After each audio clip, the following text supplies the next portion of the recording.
আসসালামু আলাইকুম, আমি Mohammad Kamrul Islam Jewel, founder of Jewel academy, 33তম বিসিএস ক্যাডার।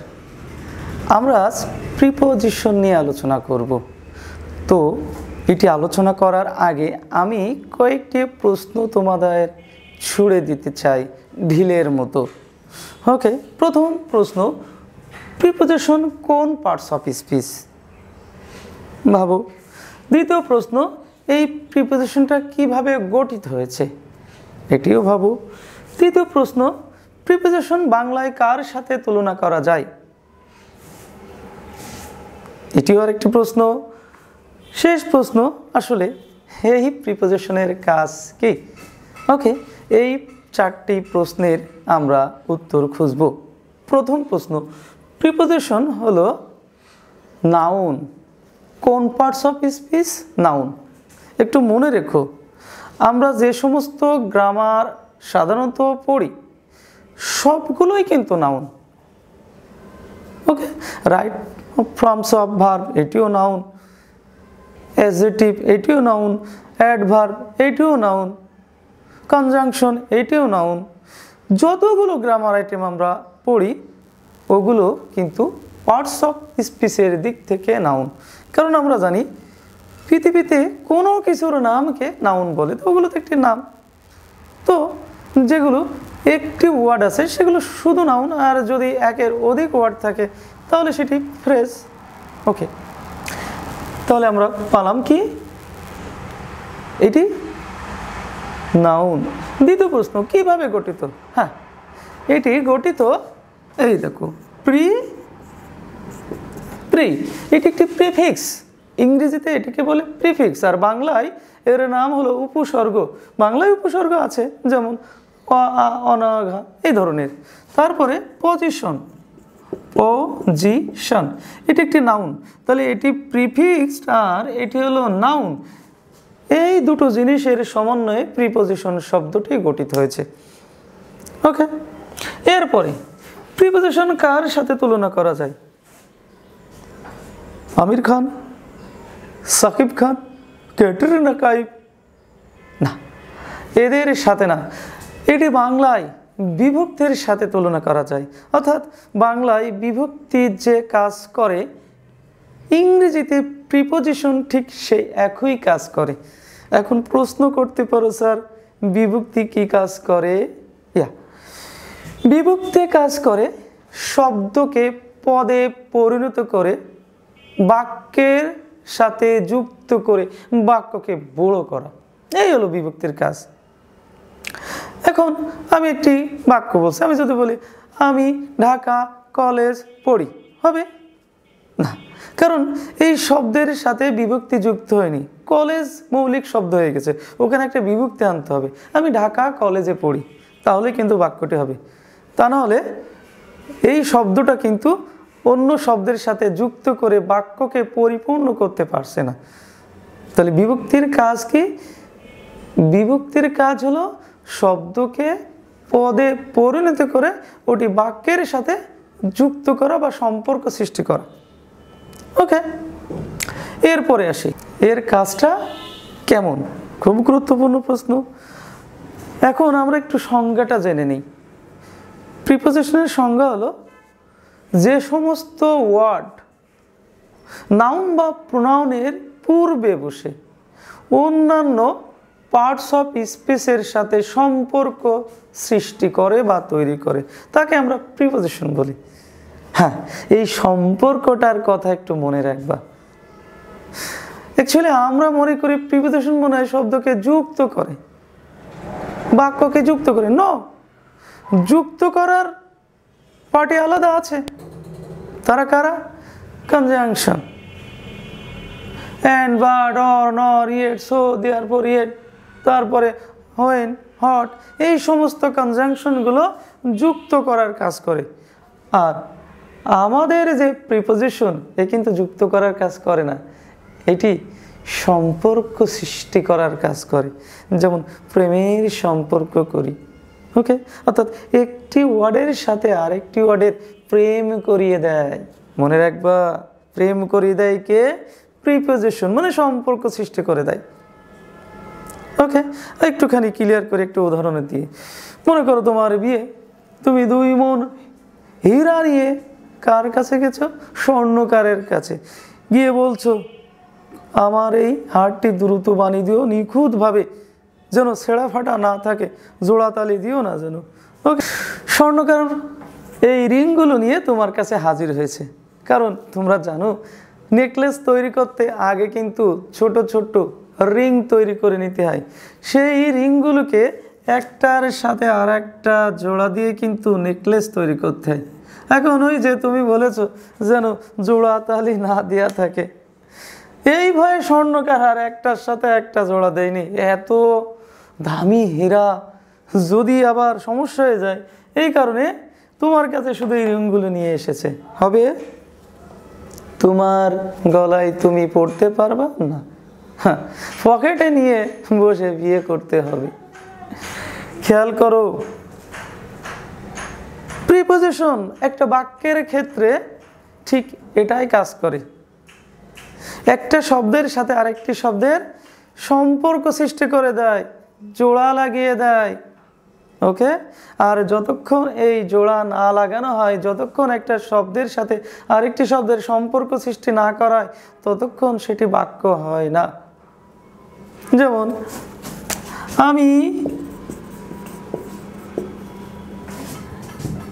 আমি ঢাকা কলেজ ছাত্র। দেখো, আমি ঢাকা কলেজ ছাত্র বাক্যটি হয়েছে, এর সাথে এর সম্পর্ক সৃষ্টি হয়েছে না, হয়নি। যখনই কিন্তু দেব কলেজের, তখনই কিন্তু সম্পর্ক সৃষ্টি হয়ে গেছে। ক্লিয়ার? তো এই সম্পর্ক সৃষ্টি করার জন্যই কিন্তু আমাদের বাংলায় দরকার হয় বিভক্তির, আর ইংরেজিতে দরকার হয় প্রিপোজিশন। আমি যদি এর ইংরেজি করতাম, তাহলে এই যেখানে তুমি এই বিভক্তিটা লাগিয়েছো, ঠিক সেই শব্দটির আগে কিন্তু আমাকে প্রিপোজিশন বসাতে হতো। অর্থাৎ এর বাংলা করলে, ইংরেজি করলে হবে আমি ঢাকা কলেজের ছাত্র। এই বাক্যটির ইংরেজি করলে হবে I am a student of Dhaka college. I am a student of Dhaka college. Okay, এখন দেখো, তাহলে প্রিপোজিশন অনেকটা স্বর্ণকারের মতন কাজ করে, একটা শব্দের সাথে আর একটা শব্দ জোড়া লাগিয়ে দেয়। এগুলো সব শব্দ মনে করো। তাহলে একটা শব্দের সাথে আর একটা শব্দের জোড়া লাগানোর জন্য আমাদের ইংরেজিতে দরকার হয় প্রিপোজিশন, আর বাংলায় দরকার হয় বিভক্তি। এখন আমরা কিছু উদাহরণ দিয়ে দেখব অ্যাকচুয়ালি প্রিপোজিশনটা কেমন কাজ করে। আমরা আগেই বলেছি, একটা বাক্য যখন বড় করব, তখন কিন্তু বাংলায় বিভক্তি দিয়ে ওই নতুন শব্দকে যুক্ত করতে হবে। ঠিক ইংরেজিতেও তাই, প্রিপোজিশন দিয়ে ওই নতুন শব্দকে বাক্যের সাথে যুক্ত করে বড় করতে হবে। বাংলা বাক্যে যদি কোনো বিভক্তি না থাকে, তাহলে ইংরেজিতে প্রিপোজিশনের দরকার নেই। একটু লক্ষ্য করো, প্রথম বাক্য আমি একজন ছাত্র। আমি একজন ছাত্র, এটি প্রত্যেকেই মূল শব্দ, কারোর সাথে বিভক্তি নেই, এই কারণে আমার প্রিপোজিশনের দরকার নেই। আমার কি হবে? I am a student. ওকে, এরপরে দেখো আমি কলেজে পড়ি। এখানে কিন্তু বিভক্তি এসে গেছে, কারণ কলেজ তো মূল শব্দ। কলেজ মূল শব্দ, যখনই বলছি কলেজে, তখন কিন্তু বিভক্তি আসছে, তাই না? সেক্ষেত্রে আমাকে ইংরেজি করার সময় একটি প্রিপোজিশন ব্যবহার করতে হবে। কিসের কারণে? এই বিভক্তি আসার কারণে। আমি যদি এর ইংরেজি করি, তাহলে কি হবে? I read in college. I read in college. এখন আমি যদি প্রিপোজিশন না দিতাম, তাহলে কি হতো? আই রিড কলেজ, আমি কলেজ পড়ি। আমি কলেজ পড়ি হতো, কিন্তু কলেজে পড়ি হতো না। যেহেতু এখানে বিভক্তি আছে, সেহেতু এখানে প্রিপোজিশন দিয়ে ইনটা কলেজে বোঝাচ্ছে। ক্লিয়ার? এখন আমি এর শব্দে নতুন আরেকটি শব্দ যোগ করব। শব্দ যোগ করতে করতে বাক্য বড় করব। মনে করো আমি ঢাকা কলেজে পড়ি, তাহলে কোন শব্দটা যোগ হয়েছে? ঢাকা। ওকে, এখন লক্ষ্য করো এই ঢাকা শব্দের সাথে কি কোনো বিভক্তি আছে? নেই। তাহলে আমার কোনো প্রিপোজিশনের দরকার নেই। তাহলে আমি এর বাংলা করলে কি হবে? I read in Dhaka college. Dhaka college. Okay, এরপরে দেখো আমি আরও বাক্য বড় করব। আমি ঢাকা কলেজে দ্বাদশ শ্রেণীতে পড়ি। তাহলে দেখো আমার নতুন এই শব্দটি যোগ হয়েছে এই দ্বাদশ শ্রেণীতে। এখন লক্ষ্য করো আমার যে শব্দটি যোগ হয়েছে তার সাথে বিভক্তি আছে কিনা। এটার মূল শব্দ তো দ্বাদশ শ্রেণী, এটার মূল শব্দ দ্বাদশ শ্রেণী। যেই তে যুক্ত করেছে বিভক্তি যুক্ত হয়ে গেছে। তার মানে আমি যদি ইংরেজি করতে চাই এই দ্বাদশ শ্রেণীর আগে একটি প্রিপোজিশন বসাতে হবে। অর্থাৎ এর ইংরেজি এমন, I read in Dhaka college in class 12। এই দেখো এই তের কারণে ইনটা এখানে বসালাম। অর্থাৎ যে শব্দের পরে তে আছে ঠিক সেই শব্দের আগে ইনটা বসালাম। ক্লিয়ার? এরপর দেখো আমি আরও একটি বাক্য বড় করতে চাই। আমি বাংলাদেশের ঢাকা কলেজে দ্বাদশ শ্রেণীতে পড়ি। দেখো নতুন যে শব্দটা যোগ হয়েছে সেটা হলো বাংলাদেশ। এখন যদি এর সাথে বিভক্তি না থাকে তাহলে তোমার প্রিপোজিশন যোগ করার দরকার নাই, কিন্তু অ্যাকচুয়ালি তো বিভক্তি আছে। এই যে ষষ্ঠী বিভক্তি, কারণ ওর মূল শব্দ তো বাংলাদেশ। ওকে, তাহলে এর ইংরেজি কি হবে? I read in class 12 in Dhaka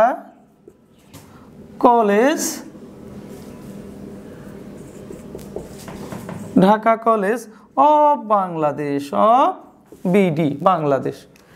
ওকে, দেখো যেই বিভক্তি এসে গেছে সেই ইংরেজিতে প্রিপোজিশন এসে গেছে। তাহলে বাংলার বিভক্তি মানে ইংরেজির প্রিপোজিশন, সেম টু সেম, একই কাজ করে। এখন প্রশ্ন করতে পারো, স্যার আপনি তো ইন ক্লাস আগে লিখলাম, আগে ঢাকা কলেজ দিলে কি হবে না? অবশ্যই হবে বাবা। ইংরেজিতে তিনটে জিনিস ঠিক রাখতে হয়, সাবজেক্ট, ভার্ব, অবজেক্ট। এই তিনটি পরপর বসিয়ে যদি অনেক বড় বাক্য হয় তারপরের শব্দগুলো প্রিপোজিশনটা ঠিক রেখে আগে পরে বসালে কোনো সমস্যা নেই। ওকে, আমি যদি এখানে এইভাবে বলি, I read in Dhaka college in class 12 of Bangladesh, there is no problem. Okay, আমরা কিন্তু বলেছি বিভক্তি এবং প্রিপোজিশনের কাজ একই, অর্থাৎ শব্দকে পদে পরিণত করার। যেমন আমি বাংলা একটি শব্দ লিখলাম বাংলাদেশ, বাংলাদেশ। ওকে, ইংরেজিতে কি? বাংলাদেশ। মৌলিক শব্দ, কারোর সাথে বিভক্তি নেই। এখন যদি আমি এর সাথে বিভক্তি দেই বাংলাদেশের, তাহলে এর আগে অফ লাগাতে হবে। আমি যদি বলি যে বাংলাদেশে, তাহলে এখানে কিন্তু প্রিপোজিশন ইন লাগাতে হবে। অ্যাকচুয়ালি কোন বিভক্তির জন্য কোন প্রিপোজিশন বসবে সেটি নিয়ে আমি আলাদা একটি ক্লাস করব। তো আরেকটি কথা বলি, যেমন শ্রেণী, শ্রেণী এর ইংরেজি কি? Class, class. আমি যদি এখন এখানে একটি বিভক্তি লাগাই শ্রেণীতে, তাহলে কিন্তু আমার এর আগে একটি বিভক্তি ইন লাগাতে হবে। তাহলে কি বুঝলাম? বাংলা শব্দকে পদে পরিণত করতে তার শেষে বিভক্তি যুক্ত করতে হয়, আর ইংরেজি শব্দকে পদে পরিণত করতে সেই শব্দের আগে প্রিপোজিশনও বসাতে হয়। এই হলো মূলত প্রিপোজিশনের খেলা।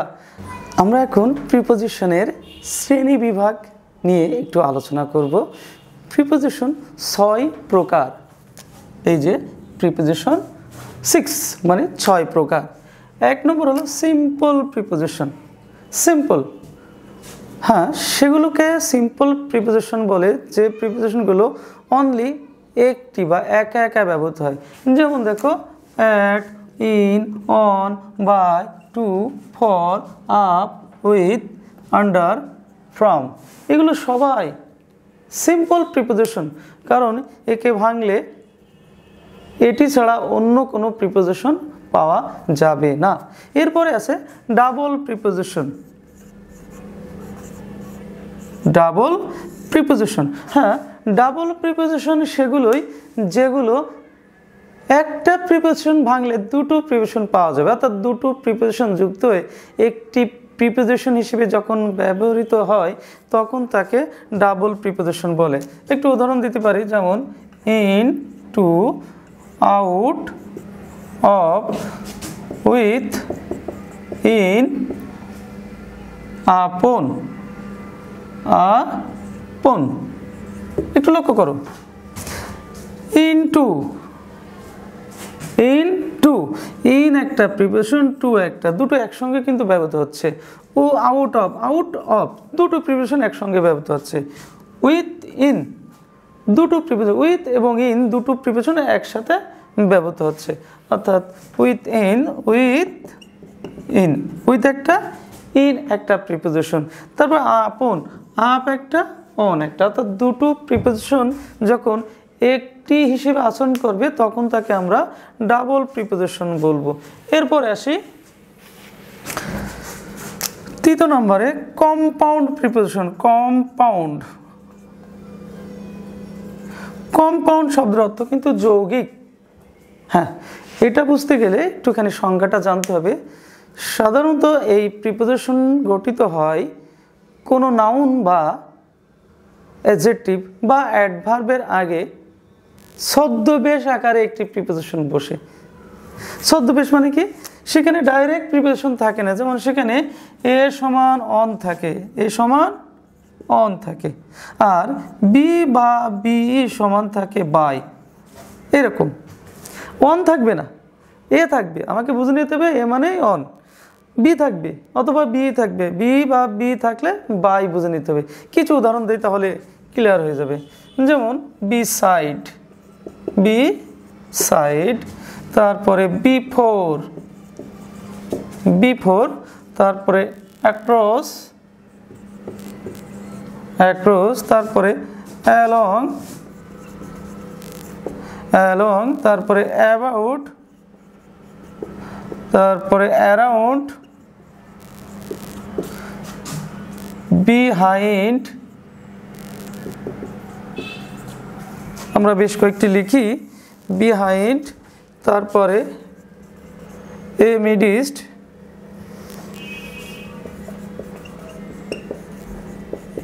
এমিডিস্ট, তারপরে বিটুইন, এইগুলো আমরা একটুখানি লক্ষ্য করি। আরেকটা একটু লিখি, অ্যাবাভ, একটুখানি খেয়াল করো। বি সাইড, খেয়াল করো, এই দেখো বিই আছে, এটা কিন্তু প্রিপোজিশন।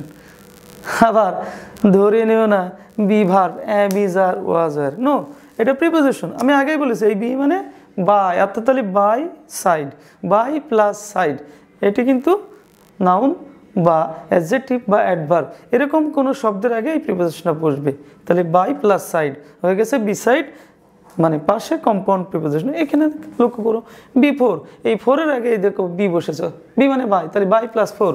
এখানে দেখো অ্যাক্রস, এটা বলতো ক্রস, ক্রস এর আগে এ মানে অন বসেছে, বসেছে, তাহলে এ মানে অন, ক্রস, তাহলে অন প্লাস ক্রস, এই শব্দটি কম্পাউন্ড প্রিপোজিশন। অ্যালং, এই দেখো এ সমান on, on plus long.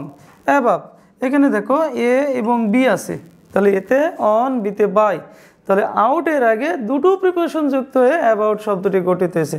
Around, মূল শব্দ রাউন্ড, তার আগে এ মানে অন বসেছে, তারপরে বিহাইন্ড, মূল শব্দ হাইন্ড, এর আগে দেখো বিই অর্থাৎ বাই বসেছে। এ মিডিস্ট, মূল শব্দ মিডল, এই মিডলের আগে অন বসেছে, তাহলে অন প্লাস মিডল। বিটুইন, মূল শব্দ টুইন, তার আগে কিন্তু বসেছে কি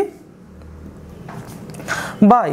অ্যাবাভ, অ্যাবাভ দেখো এখানে দুটো প্রিপোজিশন, এ মানে অন, বি মানে বাই, আর এখানে আপ, অর্থাৎ আপের আগে অন এবং বাই দুটো প্রিপোজিশন বসে আমাদের কম্পাউন্ড প্রিপোজিশনটা গঠিত হয়েছে। এরপরে আমরা আসবো ডিসগাইজ প্রিপোজিশন। ডিসগাইজ শব্দের অর্থ ছদ্মবেশ। অ্যাকচুয়ালি এই প্রিপোজিশনটা বাক্যে ছদ্মবেশ রূপেই থাকে। একটুখানি উদাহরণ দিয়ে ক্লিয়ার করি। যেমন দেখো, দে ওয়েন্ট এ হান্টিং। হান্টিং, এখানে আর একটা লিখলাম ইট ইজ 5 o'clock। আর একটা লিখলাম I visit my uncle's house twice a month। একটুখানি ভালো করে লক্ষ্য করো, দে ওয়েন্ট এ হান্টিং। হ্যাঁ, তোমরা দেখেই তো বলে ফেলবে এটা আর্টিকেল, তাই না? নো, এটা আর্টিকেল না, এটা প্রিপোজিশন, ছদ্মবেশ আকারে বসেছে। এই এ মানে এখানে অন, আগেই তো আমরা জেনেছি এ মানে অন। তাহলে মূলত দে ওয়েন্ট অন হান্টিং, এটি হলো ছদ্মবেশ ধারণ করে ওই প্রিপোজিশনটা ওখানে বসেছে বলেই এর নাম ডিসগাইজ প্রিপোজিশন। এরপরে দেখো, ইট ইজ 5 o'clock। এখানে দেখো, এই ও কিন্তু ও না, আন্ডা না, এই ও হলো অফ, ও মানে অফ। তাহলে মূলত ইট ইজ 5 o'clock এমনভাবে বসেছে। তারপর I visit my uncle's house twice a month. আমি মাসে আমার চাচার বাড়ি 2 বার যাই। এখানে লক্ষ্য করো, এই এ কিন্তু আর্টিকেল না, এই এ মানে অন। তাহলে আমরা ছদ্মবেশ বা ডিসগাইজ প্রিপোজিশন পেলাম। আমরা এবার 5 নম্বর প্রিপোজিশন পার্টিসিপল, সেটি নিয়ে আলোচনা করব। পার্টিসিপল। ওকে, এখন এটি আলোচনা করার আগে আমাদেরকে জানতে হবে পার্টিসিপল আসলে কি এবং কত প্রকার, কিভাবে পার্টিসিপলটা গঠিত হয়। পার্টিসিপল 3 প্রকার। একটা হলো প্রেজেন্ট পার্টিসিপল, ঠিক আছে, যার গঠনটা করতে হয় মূল ভার্বের সঙ্গে আইএনজি যোগ করে। আরেকটা হলো পাস্ট পার্টিসিপল, যার গঠন হলো V3, অর্থাৎ ভার্বের পাস্ট পার্টিসিপল রূপটা হলো তোমার পাস্ট পার্টিসিপল। এরপরে আছে পারফেক্ট পার্টিসিপল, এর গঠন হলো হ্যাভিং প্লাস V3। তো এই 3টি হলো আমাদের পার্টিসিপল। তো এই 3টির ভিতরে মূলত এই দুটো পার্টিসিপল প্রিপোজিশনের কাজ করে, অর্থাৎ নাউনের আগে বসে যদি অন্য শব্দের সাথে সম্পর্ক করে দেয় তাহলেই তাকে আমরা বলবো পার্টিসিপল প্রিপোজিশন। ওকে, আমরা একটু উদাহরণ দেই। মনে করো, during summer vacation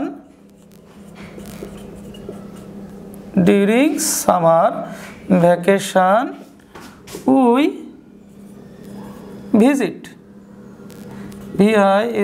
we visit Cox's Bazar. Okay, এখানে লক্ষ্য করো, এই যে ডিউরিং, এটি হলো পার্টিসিপল প্রিপোজিশন। ক্লিয়ার? কারণ এই ডিউরিং এই নাউনের আগে বসে সম্পর্ক সৃষ্টি করে দিচ্ছে। এর অর্থ হলো গ্রীষ্মের সময়ে বা ছুটিতে আমরা কক্সবাজার যাব। আরও একটি উদাহরণ দেখো, the old sailor saw the guest walking past him। এই যে এখানে ওয়াকিং, এই দেখো প্রেজেন্ট পার্টিসিপল এখানে ব্যবহৃত হয়েছে প্রিপোজিশনের মতো। ক্লিয়ার? তাহলে ভার্বের প্রেজেন্ট পার্টিসিপল কিংবা পাস্ট পার্টিসিপল যখন নাউনের আগে বসে ওই নাউনের সাথে অন্য কোনো পদের সম্পর্ক সৃষ্টি করে দেবে তখন তাকে আমরা বলবো পার্টিসিপল প্রিপোজিশন। ওকে, এবার আমরা আসবো ফ্রেজাল প্রিপোজিশন। আগে আমরা জানবো আসলে ফ্রেজ কি। ফ্রেজ হলো একের অধিক ওয়ার্ড, তো সেখানে কোনো ফাইনাইট ভার্ব থাকবে না, অর্থাৎ একের অধিক 10টা 20টা 100টা ওয়ার্ড থাক, যদি তার ভিতরে কোনো ফাইনাইট ভার্ব বা সমাপিকা ক্রিয়া না থাকে তাহলে সেটি ফ্রেজ। অ্যাকচুয়ালি ফ্রেজাল প্রিপোজিশন মানে কয়েকটি প্রিপোজিশন বা ওয়ার্ড মিলে একটা প্রিপোজিশনের মতো কাজ করে বা আচরণ করে। একটু উদাহরণ দিয়ে দেখিয়ে দেই, যেমন on account of, on account of, in spite of, in spite of, at the top of, in lieu of, in front of,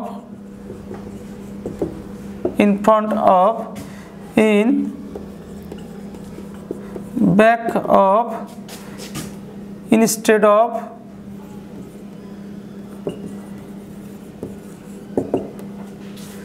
আর লিখলাম না, লক্ষ্য করো অন অ্যাকাউন্ট অফ। দেখো দুটো প্রিপোজিশন আরও একটি শব্দ, মূলত এই তিনটি শব্দ মিলেই আচরণ করছে অনলি একটা প্রিপোজিশনের মতো, তাই এর নাম হয়েছে ফ্রেজাল প্রিপোজিশন। অলরেডি দেখো একের অধিক ওয়ার্ড আছে কিন্তু কাজ করছে একটি ওয়ার্ডের মতন। ইন স্পাইট অফ, প্রত্যেকের সাথে একের অধিক ওয়ার্ড আছে কিন্তু বাক্যে ব্যবহার হবে একটি ওয়ার্ডের মতো, এই জন্য এর নাম হয়েছে ফ্রেজাল প্রিপোজিশন। তো প্রি স্টুডেন্ট, এই হলো আমাদের প্রিপোজিশনের প্রাথমিক আলোচনা, কত প্রকার কি কি এটি নিয়ে আমরা আলোচনা করলাম। আমরা এরপরে আরও গভীর থেকে এই প্রিপোজিশনটা শিখব, আশা করি সাথে থাকবা। ধন্যবাদ।